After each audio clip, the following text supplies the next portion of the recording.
Selamat pagi, selamat petang, ataupun apa saja yang cocok dengan waktu Anda. Ada di beberapa time zone. Jadi hari ini saya akan berbicara mengenai antisipasi dari festival musim gugur. Jadi pembahasan pada hari ini adalah antisipasi festival musim gugur, di mana itu akan bermula pertama kali disebutkan bahwa di dalam pesan Tuhan itu selama 3 kali setahun haruslah engkau mengadakan perayaan bagiku. Itu disebutkan di dalam kitab Keluaran 23, 14, 19. Itu perintah Tuhan yang jelas dan pasti kepada Musa untuk diteruskan kepada bangsa Israel selama 3 kali setahun. Jadi 3 kali setahun umat Israel harus, setiap laki-laki yang ada harus mengadakan perayaan bagi Tuhan. Keluaran 23, 14, 19. Yang pertama adalah festival roti yang tidak beragi. Yang pertama. Jadi yang pertama adalah festival roti yang tidak beragi atau Hamatsot. Kemudian festival yang kedua adalah festival buah sulung, Bikurim. Kemudian 3 adalah festival pondok daun atau Sukot. Itu perintah itu jelas, 3 kali setahun haruslah engkau mengadakan perayaan bagiku, hari raya tidak beragi, Festival of Unleavened Bread atau hari raya roti yang tidak beragi. Haruslah kau pelihara 7 hari lamanya engkau harus makan roti yang tidak beragi 7 hari lamanya. Kuperintahkan kepadamu pada waktu yang ditetapkan dalam bulan Abib. Bulan yang pertama yaitu Abib itu sama dengan bulan Nisan, sebab dalam bulan itulah engkau keluar dari tanah Mesir. Tetapi janganlah orang menghadap ke kehadiratku dengan tangan hampa. Kau peliharalah juga hari raya menuai atau buah sulung itu,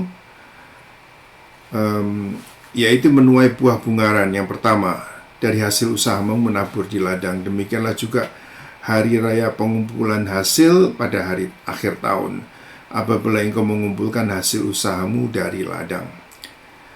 3 kali setahun semua orangmu yang laki-laki harus menghadap kehadirat Tuhan.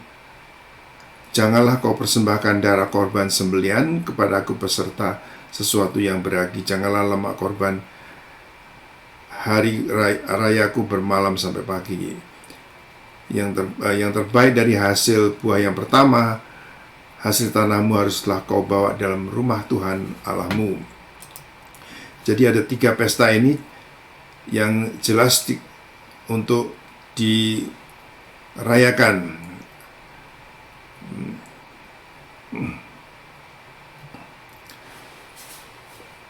Kita akan lanjutkan bahwa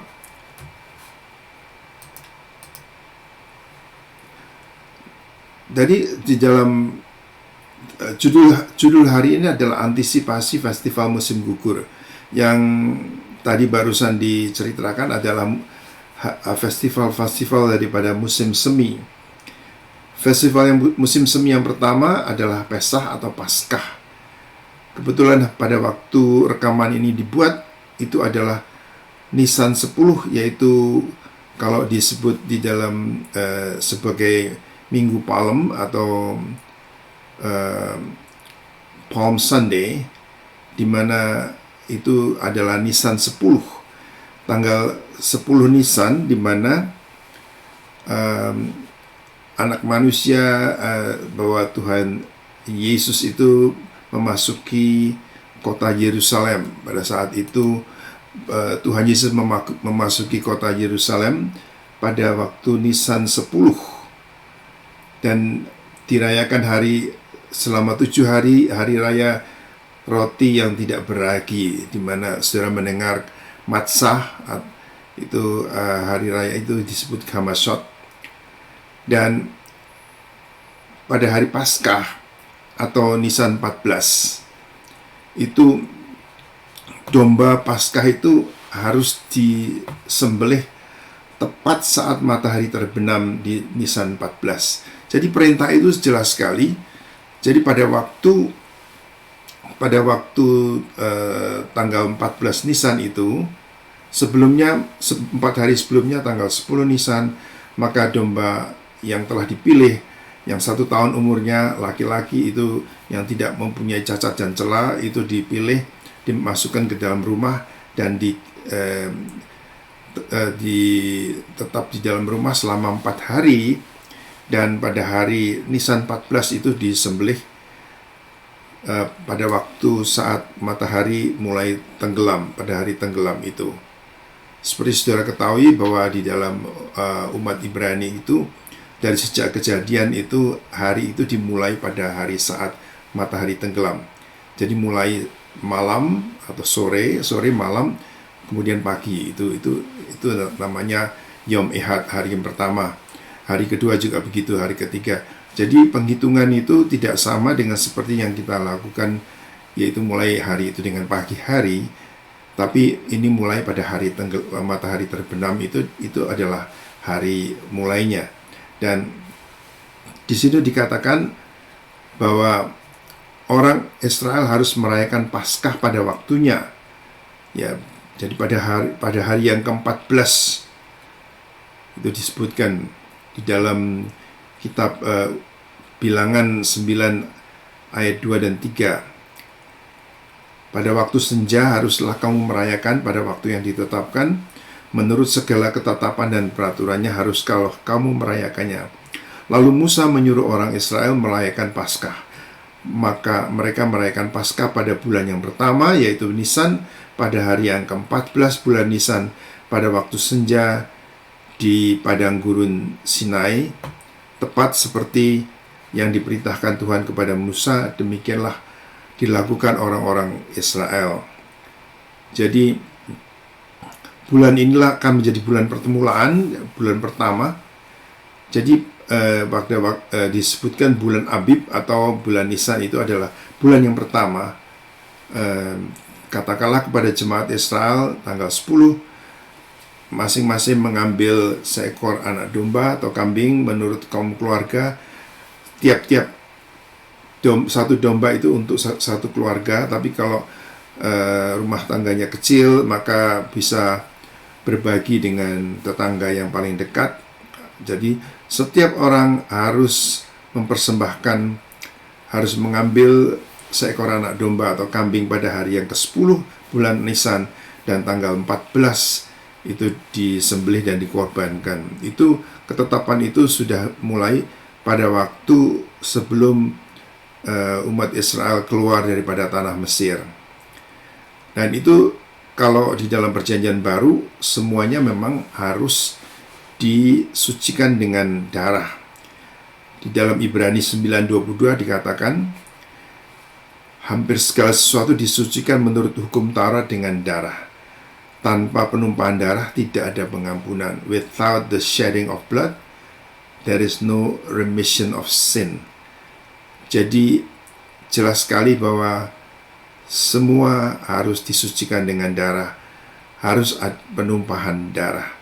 Pada waktu dan Adam dan Hawa jatuh di dalam dosa, dan mereka malu, the guilt of sin, mereka malu dan mereka telanjang mereka menyadari mereka telanjang, maka Tuhan memberikan kulit domba.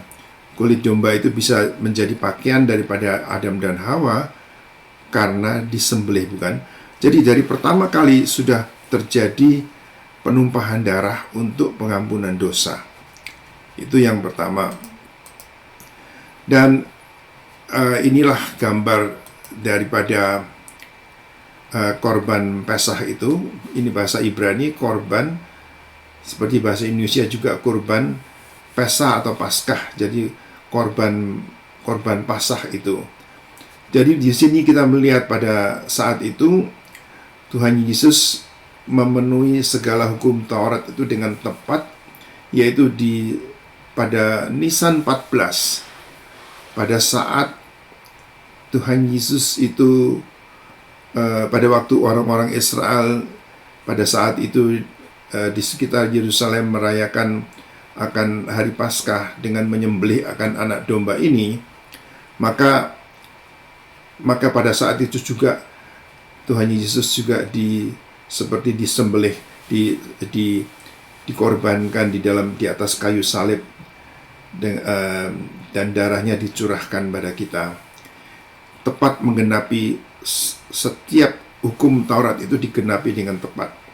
Kalau saudara-saudara mempelajari pada tanggal 10, yaitu hari ini kebetulan pada waktu rekaman ini dibuat, yaitu hari Minggu Paskah, pada waktu hari Minggu Palem, pada saat itu Tuhan Yesus memasuki kota Yerusalem dengan menaiki keledai.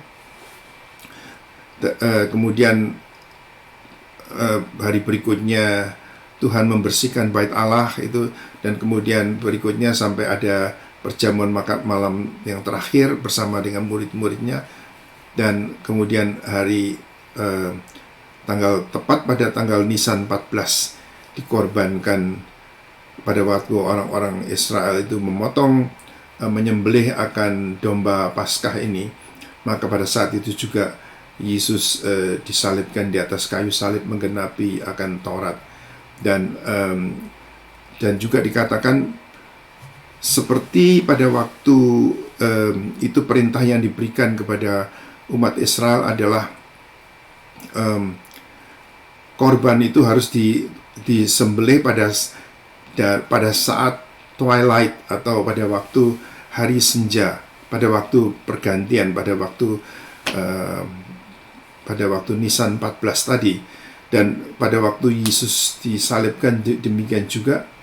Pada saat itu, pada waktu Yesus disalib terjadi gerhana matahari, bulan dan matahari itu menjadi gelap pekat, seluruhnya itu menggenapi dengan tepat persisi sampai pada hari dan jam yang diperintahkan oleh Taurat. Itu persisinya luar biasa sekali, karena jadi kalau kita melihat itu semua pesta-pesta musim semi itu sudah diperingati dengan tepat, dan jadi Kristus datang untuk menggenapi hukum Taurat. Matius 5:17-18, penyaliban Yesus sebagai anak domba Paskah dilakukan di Nisan 14, tepat seperti yang tertulis di Taurat, untuk memilih seekor anak domba pada Nisan 10 dan menyembelihnya pada saat matahari terbenam di Nisan 14, menggenapi dengan sangat presisi, bahkan sampai pada hari dan jam yang diperintahkan. Kalau Yesus mengatakan di dalam Matius 5:17 dan 18, janganlah kamu menyangka bahwa aku datang untuk meniadakan hukum Taurat atau kitab para nabi. Aku datang bukan untuk meniadakannya, melainkan untuk menggenapinya. Jadi pada saat itu ada kritik-kritik yang mengatakan Yesus itu seperti melawan Taurat. Tetapi Tuhan mengatakan di sini dalam Matius 5:17-18, janganlah kamu ngira bahwa aku datang meniadakan hukum Taurat atau kitab para nabi. Aku datang bukan untuk meniadakannya, melainkan untuk menggenapinya. Itu luar biasa pernyataan itu, karena Tuhan tahu bahwa beberapa saat setelah itu Tuhan akan menggenapi akan hukum Taurat dengan menjadi korban Pesah, menjadi korban anak domba Paskah itu untuk disembelih pada Nisan tanggal 14. Karena aku berkata kepadamu, sesungguhnya selama belum lenyap langit dan bumi, satu iota atau satu titik tidak akan ditiadakan dari hukum Taurat itu sebelum semuanya itu terjadi. Jadi pada waktu Yesus mengatakan ia datang untuk menggenapi hukum Taurat, itu betul-betul Tuhan itu memaksudkan demikian. Huruf yang paling kecil daripada bahasa Ibrani adalah Yod. Dan ia mengatakan bahkan huruf sekecil Yod pun tidak akan lewat sampai semua yang tertulis di hukum Taurat itu dipenuhi. Luar biasa kalau kita melihat bahwa kita bisa percaya kepada firman Tuhan itu sampai ke titik komanya, sampai ke Yod, sampai ke setiap hurufnya itu benar-benar. Yesaya 55:10 mengatakan, sebab seperti hujan dan salju turun dari langit dan tidak akan kembali ke situ melainkan mengairi bumi, membuatnya subur, menumbuhkan tumbuhan, memberikan benih kepada penabur dan roti kepada orang yang mau makan. Demikianlah firman-Ku yang keluar daripada mulutku. Ia tidak akan kembali kepadaku dengan sia-sia, tetapi ia akan melaksanakan apa yang Ku kehendaki dan akan berhasil dalam apa yang Kusuhkan kepadanya. Kata-kata ini khususnya di dalam hidup kami itu menjadi sangat berarti, karena itu bisa digenapi dan kita bisa mengambil akan firman ini dan benar-benar bahkan seperti hujan dan salju. Seperti itu kan, hujan dan salju itu turun dari langit itu tidak akan kembali sia-sia sebelum mengairi bumi, membuatnya subur, dan itu seakan-akan suatu kepastian kan. Bahkan seperti itulah firman Tuhan itu sangat pasti, sangat pasti. Kita melihat itu. Jadi kalau kita melihat bahwa semua apa yang ditulis di dalam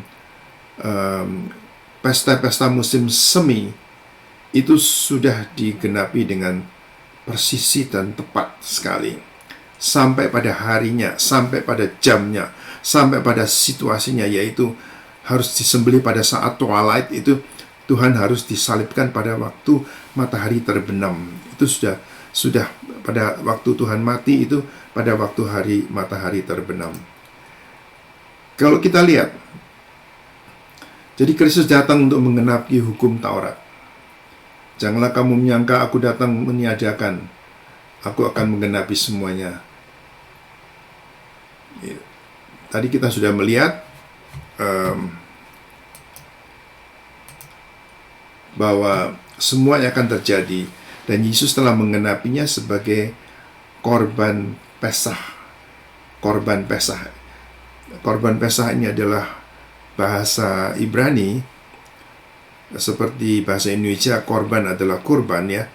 Pesah itu Paskah. Jadi korban Paskah dalam Paskah itu. Jadi pada hari pertama hari raya roti yang tidak beragi, datanglah murid-murid Yesus kepadanya. Seperti kita tahu tadi, hari raya atau tidak beragi harus diperingati selama 7 tahun. Tidak boleh ada ragi di dalam rumah, tidak boleh ada jadi mereka hanya bisa memakan matzah atau roti yang tidak beragi.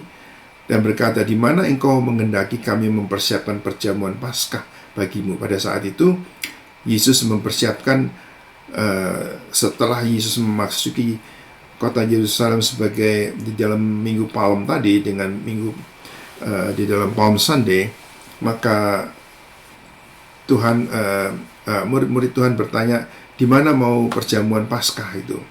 Lalu Yesus menjawab, pergilah ke kota kepada si anu dan katakan, pesan guru, waktuku hampir tiba. Di dalam rumahmu lah aku akan merayakan Paskah bersama dengan murid-muridku. Jadi Tuhan berpesan kepada murid-muridnya, kalau bertemu dengan orang itu nanti akan bertemu dengan tepat. Dan lalu murid-muridnya pun melakukan seperti yang ditugaskan Yesus kepada mereka dan mempersiapkan Paskah. Jadi pada saat itu, di dalam Markus 14:12 sampai 25, pada hari pertama hari raya roti yang tidak beragi, pada waktu orang-orang akan menyembelih domba Paskah. Pada saat itu memang kebiasaan semua untuk persiapan Paskah, mereka akan menyembelih, mereka sudah mempersiapkan sejak tanggal 10 Nisan. Pada hari itu, tanggal 14, mereka harus mempersembahkan Passover lamb tadi, anak domba Paskah. Lalu di sana kamu akan bertemu dengan seorang yang membawa kendi berisi air. Ikutilah dia dan katakan kepadanya, kepada pemilik rumah yang dimasukinya, pesan guru. Jadi Tuhan berpesan, guru berpesan, di mana ruangan yang disediakan bagiku untuk makan-makan Paskah bersama dengan murid-muridku. Lalu orang itu akan menunjukkan kamu, luar biasa itu ya. Tadi suatu divine appointment. Orang itu akan menunjukkan kamu sebuah ruangan di atas yang besar, yang sudah lengkap dan tersedia. Disitulah kamu harus mempersiapkan perjamuan Paskah untuk kita. Maka berangkatlah kedua murid itu, dan setibanya di kota, didapati mereka semua yang seperti yang dikatakan oleh Yesus kepada mereka. Lalu mereka mempersiapkan Paskah. Dan coba saudara perhatikan, ayat yang selanjutnya mengatakan setelah hari malam. Jadi semua Paskah itu harus dimulai pada waktu hari sudah senja, pada waktu matahari terbenam. Setelah hari malam, datanglah Yesus bersama-sama dengan ke-12 muridnya, dan kemudian mereka, ya, itu di dalam perjamuan malam yang terakhir, maka Tuhan memakan akan anak domba Paskah tadi. Jadi kalau kita lihat di sini, pada waktu Nisan 13 itu mulai bergulir ke Nisan 14. Pada waktu senja dari Nisan 13 masuk ke mulai hari itu di Nisan 14, aku akan celebrate Paskah, akan merayakan Paskah dengan murid-muridku di rumah itu. Jadi itu sungguh-sungguh sangat luar biasa bahwa Tuhan sudah mempersiapkan semuanya dan menggenapi semua yang dikatakan. Semua ini dijelaskan di sini karena kita melihat bahwa apa yang tertulis di dalam hal-hal di dalam festival musim semi itu digenapi dengan tepat. 4 pesta itu digenapi dengan tepat oleh Yesus Kristus. Nah,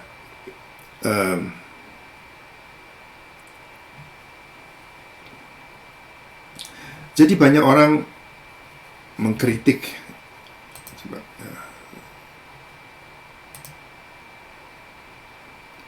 Banyak orang mengkritik.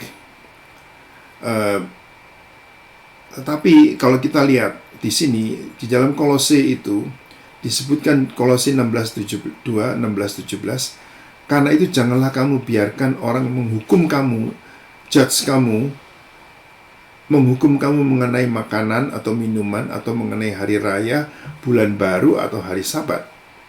Semuanya ini hanyalah bayangan dari apa yang harus datang, sedang wujudnya ialah Kristus. Jadi ayat ini jelas sekali mengatakan bahwa jangan peduli dengan orang-orang yang judge. Oh, ini bukan, ini buat apa kamu merayakan ini hari raya, ini hari raya itu. Tetapi ini adalah, Tuhan memerintahkan itu karena ini adalah bayangan. Ini adalah shadow dari apa yang akan datang, yaitu di dalam Kristus. Sedang wujudnya ialah Kristus. Jelas sekali dalam Kolose 2:16-17 ini dalam perjanjian baru. Kesemuanya ini adalah bayangan dari apa yang akan datang.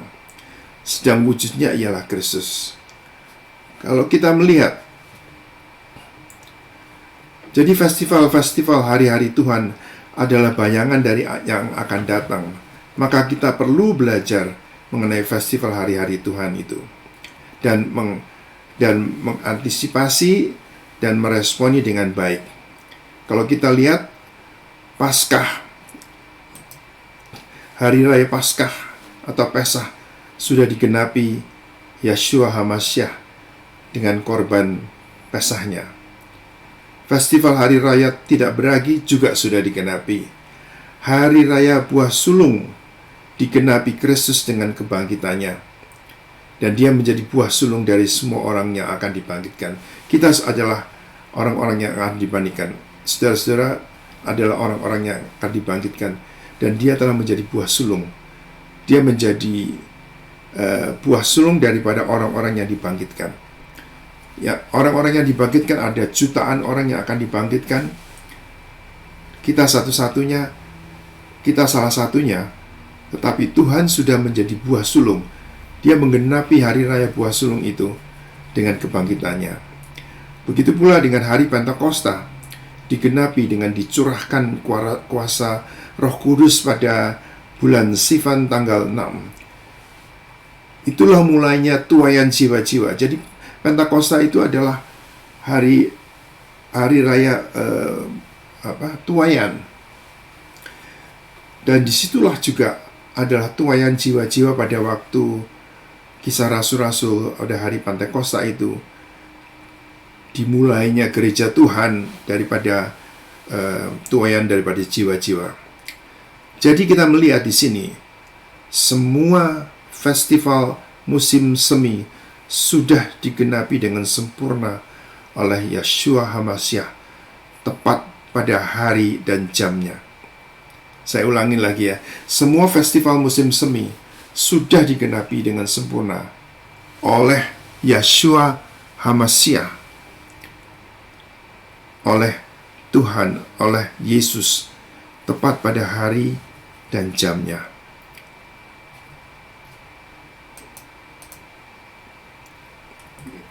Ini adalah gambaran daripada festival-festival Ibrani. Kalau kita lihat di sini, antara bulan Maret dan April ini adalah bulan Abib di sini, atau disebut dengan Nisan, di mana itu Jelai itu dituai. Tanggal 14 itu adalah Pesah. Jadi kurang lebih 4 hari lagi kita akan merayakan Paskah atau Pesah.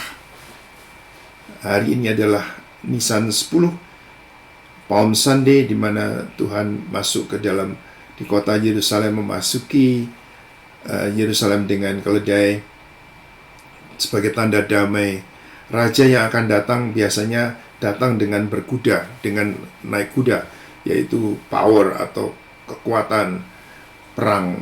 Tapi Tuhan Yesus sebagai Raja Damai itu memasuki kota Yerusalem dengan naik keledai pada tanggal Nisan 14. Pada tanggal 15 Nisan itu hari raya roti yang tidak berlagi. Di sini hari raya tidak berlagi. Dan kemudian first fruit atau pada perayakan buah sulung dengan kebangkitan Tuhan itu. Dan kemudian 50 hari setelah itu Pentakosta, di mana Roh Kudus dicurahkan dan ada tuaian daripada jiwa-jiwa. Bukan lagi tuaian daripada tanam-tanaman, tetapi tuaian daripada jiwa-jiwa. Jadi kita lihat di sini. Jadi kalau ada orang-orang yang mengkritik, oh ini kan cuman untuk orang Yahudi. Kita kan bukan orang Yahudi. Jadi ini sudah tidak berlaku lagi. Itu tidak benar, karena kita melihat di sini bahwa kita harus belajar dari situ, karena semua yang sudah terjadi itu tepat menggenapi. Dan ada yang belum digenapi yang kita akan lihat, yaitu di sini nanti pada waktu pesta-pesta musim gugur. Karena itu judul daripada pembahasan pagi hari ini adalah antisipasi festival musim gugur, yaitu pertama adalah The Feast of Trumpet atau Yom Terewah, atau hari festival daripada Sangkakala. Kemudian Day of Atonement atau Yom Kippur atau hari penebusan. Dan kemudian tanggal 15 bulan Tisri itu adalah Feast of Tabernacle atau Hari Raya Pondok Daun. Mereka tinggal di tabernakel, di pondok-pondok begitu, tidak di dalam rumah. Jadi kalau kita lihat di sini, janganlah kamu membiarkan orang menghukum kamu mengenai makanan, minuman, hari raya, hari festival ini. Kalau kita lihat sendiri di dalam gereja-gereja Tuhan, Tuhan berpesan di dalam sakramen ini, pada waktu kita makan roti dan minum anggur itu, pada saat itu kita diajarkan untuk melihat bahwa lakukan ini sebagai peringatan akan sengsaraku. Jadi Tuhan itu mengajarkan untuk kita, kan itu perintah itu kepada semua orang, perjanjian baru juga kepada semua orang, bukan hanya kepada orang Yahudi, bukan kepada siapa, tetapi kepada semua orang, untuk memperingati akan perjamuan sakramen daripada communion itu, untuk sebagai peringatan akan daku. Jadi semua yang ada di dalam pesta-pesta rohani ini begitu pula. Jadi Paskah untuk memperingati pada saat itu Paskah sebagai anak domba yang disembelih dan kemudian darahnya ditaruh di ambang pintu, di kosen pintu, sehingga malaikat maut yang ada di Mesir itu berjalan itu, setelah melihat darah itu, maka dia akan pass over, dia akan melewatinya, dan itu digenapi. Yesus dikorbankan sebagai anak domba Paskah. Semua yang tadi kita lihat semua telah digenapi. Nah, sekarang kita melihat di sini bahwa festival musim gugur pun akan terjadi, dan ini belum terjadi. Jadi logikanya adalah kalau semua festival musim semi itu sudah digenapi dengan tepat, maka festival musim gugur itu akan digenapi juga dengan tepat, sangat tepat. Festival musim gugur itu dimulai pada bulan Tisri, pada Rosh Hashanah, atau seperti bulan kepala begitu. Rosh itu adalah kepala, Hashanah itu mulai, itu jadi tahun permulaan daripada tahun, yaitu sebetulnya bulan ke-7, yaitu bulan Tisri. Pertama adalah hari raya penyuapan Nafiri atau Yom Teruah, hari sangkakala. Hari raya penyuapan Nafiri diterjemahkan hari sangkakala atau hari raya penyuapan Nafiri. Yang kedua adalah Yom Kippur, hari penebusan. Yom Kippur, istilah Yom Kippur sangat terkenal karena ada perang Yom Kippur yang terjadi. Dan kemudian yang ketiga adalah hari raya Pondok Daun, yaitu di mana terjadi di mana orang-orang harus tinggal di Pondok Daun, di tabernakel, yaitu disebut dengan Sukkot. Jadi hal-hal inilah yang kita sekarang pelajari. Kita harus mengantisipasi festival musim gugur. Semua festival musim semi sudah digenapi dengan Advent yang pertama daripada Kristus, the first Advent of Christ, kedatangannya yang pertama kali di atas muka bumi. Namun festival musim gugur ini akan digenapi pada waktu kedatangan yang kedua, pada saat pada waktu itu adalah hari di mana pada saat peniupan Nafiri, Yom Teruah, Tuhan akan datang untuk kedua kalinya. Ini belum terjadi, saudara-saudara. Yom Kippur, hari penebusan. Jadi kalau kita lihat bahwa Alkitab itu cyclic, bukan sesuatu yang linear, tetapi cyclic, berputar. There is nothing new under the sun. Tidak ada sesuatu yang baru di atas kolong langit ini. Demikian dituliskan oleh Raja Salomo. Semuanya cyclic. Jadi pada waktu Rosh Hashanah terjadi tiap tahun begitu, hari peniupan Nafir, Yom Teruah juga setiap tahun begitu. Itu cyclic. Begitu pula Yom Kippur dan Sukkot akan terjadi cyclic. Jadi memang kita tidak tahu kapan Tuhan itu datang. Hari dan waktunya kita tidak tahu. Tetapi kalau kita melihat dan kita belajar di sini,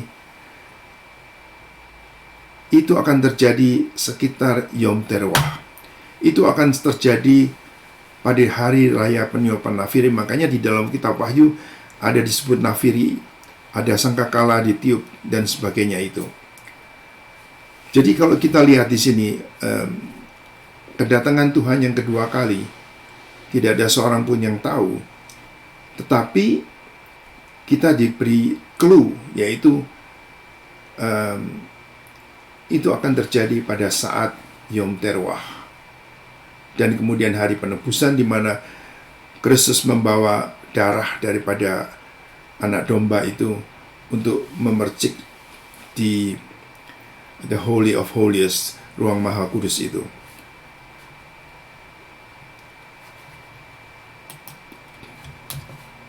Coba kita renungkan kembali.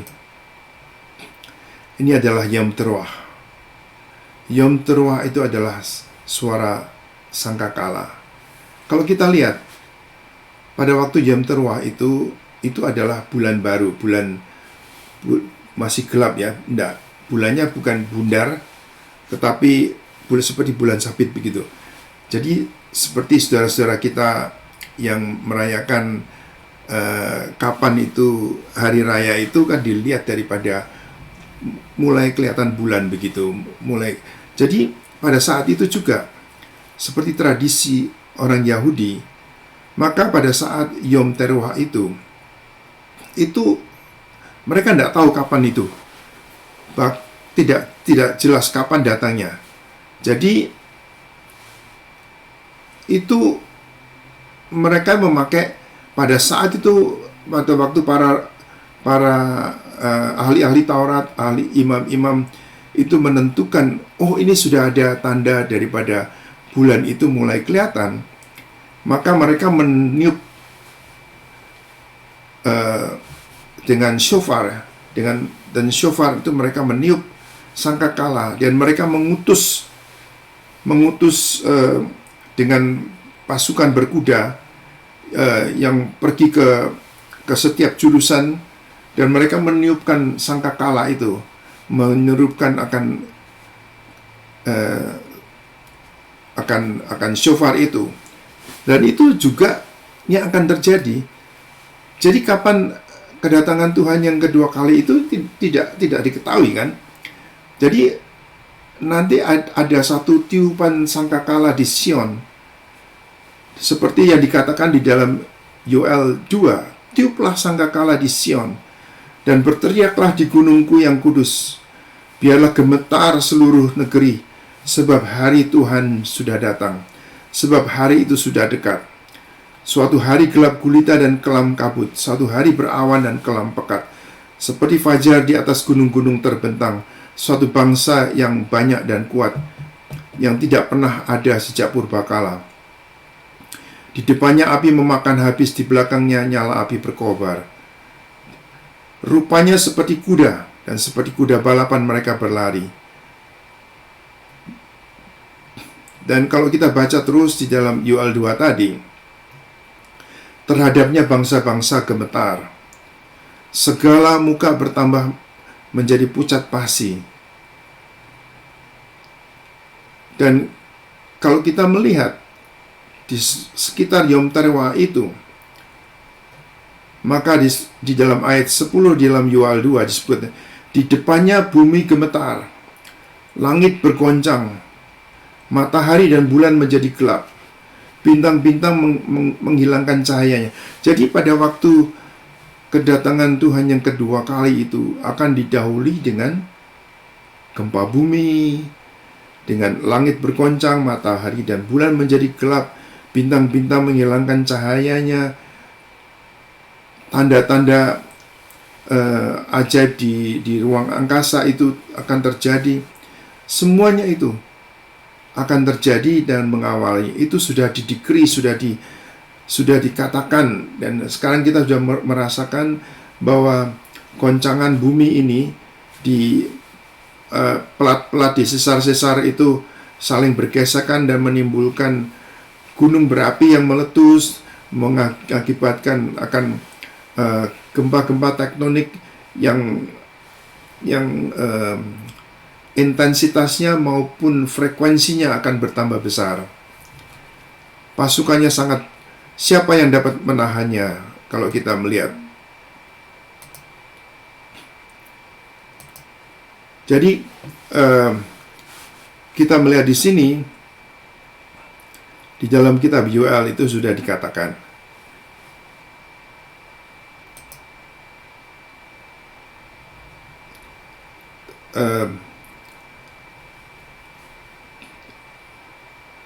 di dalam kitab Imamat orang Lewi, katakan kepada Israel, bulan yang ke-7 tanggal 1 kamu harus mengadakan hari perhentian penuh yang diperingati dengan meniup serunai, yaitu meniup shofar, hari pertemuan yang kudus. Janganlah kamu melakukan apa-apa.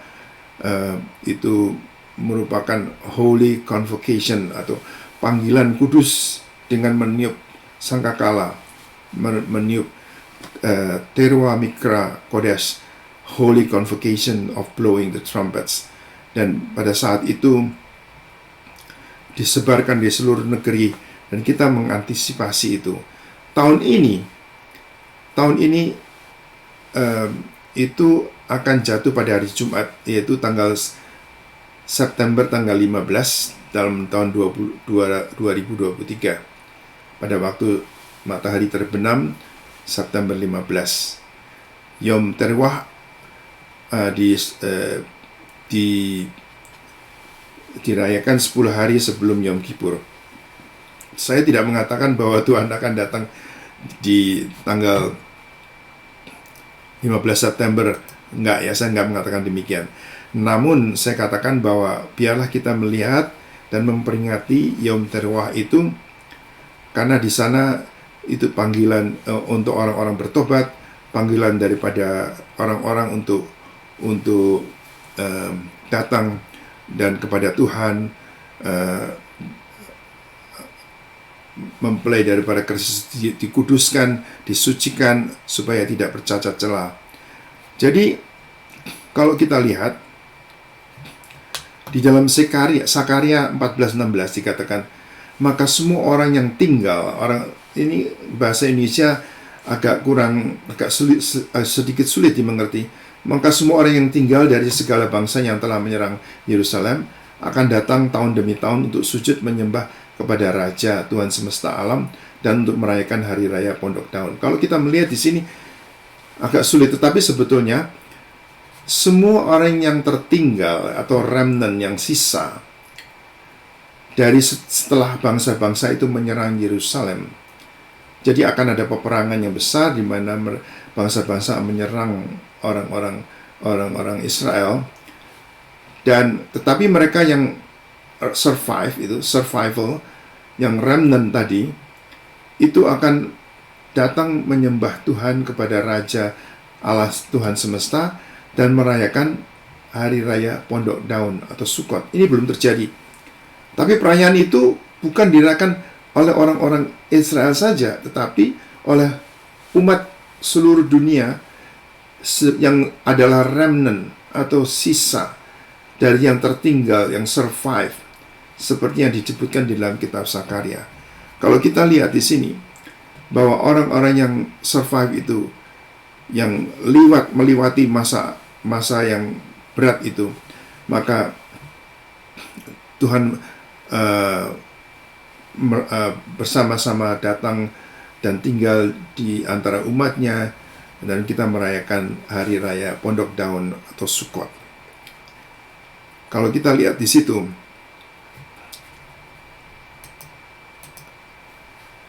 nah, pada waktu sekarang kalau kita lihat di dalam Perjanjian Baru dan dunia modern ini, maka Tuhan itu memberikan clue kapan kedatangannya. Waktu setelah Tuhan mengajar, dan kemudian setelah Tuhan mengajar pada sore hari, malam hari, murid-muridnya datang diskusi, tanya, dan Tuhan memberitahukan khusus kepada murid-muridnya. Matius 24, 32, 35. Tariklah pelajaran dari perumpamaan tentang pohon ara. Apabila ranting-rantingnya melembut dan mulai bertunas, kamu tahu bahwa musim panas sudah dekat. Jadi ini clue. Ini adalah clue yang Tuhan berikan. Demikianlah juga, jika kamu melihat semuanya ini, ketahuilah bahwa waktunya sudah dekat. Sudah di ambang pintu. Aku berkata kepadamu, sesungguhnya angkatan ini tidak akan berlalu. Generasi ini tidak akan mati sebelum semuanya ini akan terjadi. Bahkan kalau langit dan bumi akan berlalu, tetapi perkataanku tidak akan berlalu. Kalau kita tadi mendengar mengenai hujan dan salju itu begitu konstannya, begitu tetapnya, sehingga itu diambil sebagai permisalan daripada firman Tuhan itu, seperti hujan dan salju yang tidak akan kembali tanpa membasahi bumi, memberikan berkat kepada orang-orang, memberikan roti. Dan tetapi di sini dikatakan bahkan langit dan bumi akan berlalu, tetapi perkataanku tidak akan berlalu. Perkataan Tuhan tidak akan berlalu. Jadi kalau saudara lihat di sini, coba saudara simak akan Matius 24. Memang Tuhan tidak mengatakan kapan waktu harinya Tuhan itu datang, tetapi diberi clue, yaitu the season. Seasonnya adalah pohon ara. Apabila ranting-rantingnya melembut dan mulai bertunas, kamu tahu musim panas sudah dekat. Di dalam Alkitab selalu pohon ara itu diasosiasikan, melambangkan akan umat Israel. Pada waktu umat Israel itu terbentuk sebagai negara, maka musim panas itu sudah datang, sudah dekat. Pada waktu tahun 48 terjadi akan negara Israel pada waktu itu diproklamirkan oleh Ben Gurion itu tahun 1948. Dan Tuhan mengatakan, kalau itu terjadi, kan sudah 2000 tahun ini bangsa Israel itu tidak ada, di mana-mana dianiaya, di mana-mana. Tetapi itu bagaimana bangsa itu bisa terbentuk di dalam satu hari saja. Nah, pada saat itu tahun 1948 bulan Mei, maka pohon ara itu, pokok ara itu bertunas. Dan Tuhan memberikan clue, awas, waktunya sudah dekat, sudah di ambang pintu. Dan Tuhan mengatakan lagi, ini clue yang tadi kita lihat di sini. Sesungguhnya, jadi kalau Tuhan mengatakan sesungguhnya itu betul-betul serius, bahwa sesungguh-sungguhnya angkatan ini tidak akan berlalu sebelum ini semua terjadi. Berarti generasi yang melihat kelahiran daripada pohon ara itu, tunas ara, itu tidak akan berlalu sebelum semuanya yang terjadi. Jadi generasi yang dilahirkan pada tahun 1948 itu tidak akan lewat sebelum ini semua terjadi. Memang Tuhan tidak mengatakan kapan persisnya, tetapi kita melihat the season, kita melihat waktunya, bahwa satu generasi itu berapa tahun sih? Jadi generasi mungkin 70 tahun, 80 tahun, sekitar segitu. Generasi itu sendiri itu tidak akan mati generasinya. Kalau saya dilahirkan tahun 1947 dan jadi saya masih termasuk di dalam generasi itu. Saya sendiri bisa mati sebelumnya, tidak. Tetapi generasi saya, generasi tahun 48, itu tidak akan mati sebelum semuanya yang terjadi. Kalau kita melihat di sini bahwa tidak ada satu iot, tidak ada satu nokta, satu titik, koma itu tidak akan lewat dari firman Tuhan sebelum semuanya terjadi. Bahkan kalau langit dan bumi itu lenyap, itu pun perkataanku tidak akan berlalu.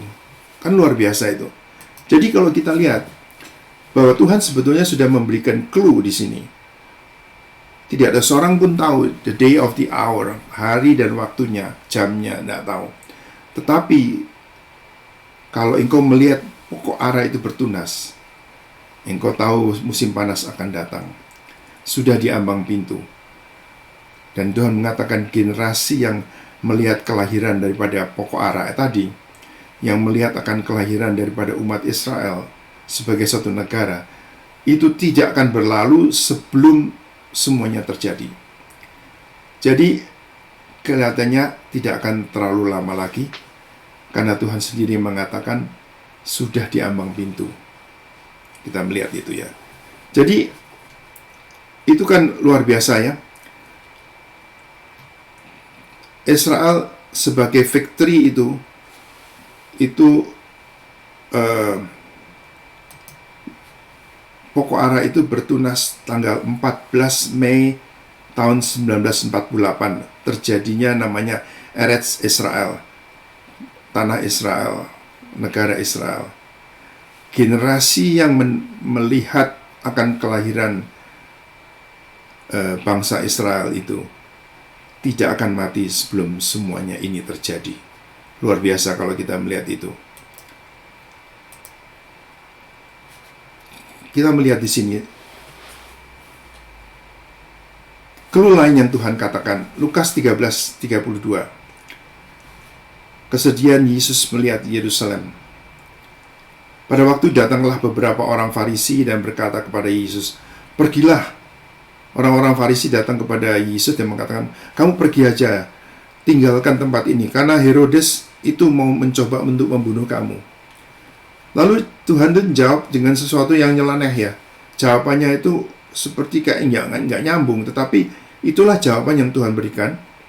Jawab Yesus kepada mereka, "Pergilah dan katakan kepada si serigala itu, aku mengusir setan dan menyembuhkan orang pada hari ini dan besok, dan pada hari yang ketiga aku akan selesai."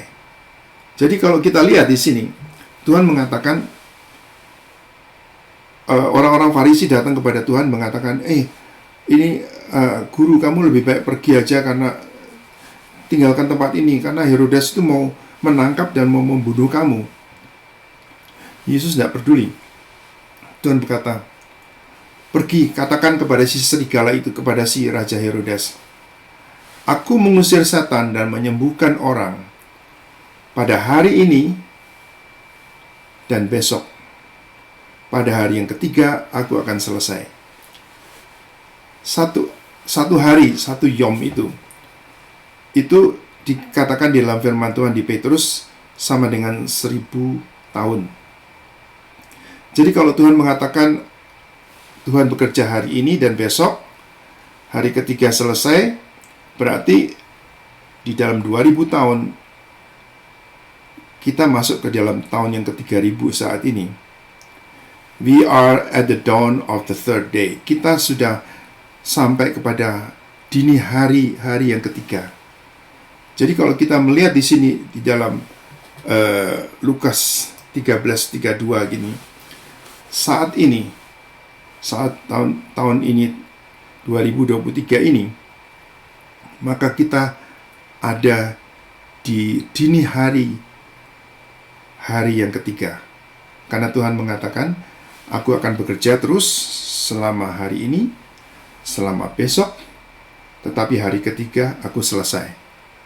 Jadi, we are at the dawn of the third day. Kita ada di dalam dini hari yang ketiga. Merinding kalau kita mendengar ini ya, bahwa Tuhan sudah memberikan clue-clue. Mempelai Tuhan harus berjaga-jaga, tidak seperti 10 anak darah yang lalai, yang ketiduran, tapi harus berjaga-jaga. Bagaimana kita berjaga? Kita melihat kalau pesta-pesta musim semi sudah digenapi dengan tepat dan presisi sampai kepada jamnya, sampai kepada harinya, maka kita sekarang mengantisipasi festival musim gugur, di mana itu akan digenapi dengan tepat. Marilah kita dekat kepada Tuhan.